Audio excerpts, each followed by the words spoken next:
de censura presentada per els partits PSOE, Bloc i Esquerra. 2, 3, 4, 5 i 6. 6?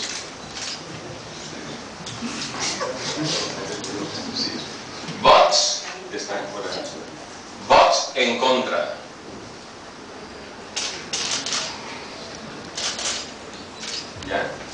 Abstencions.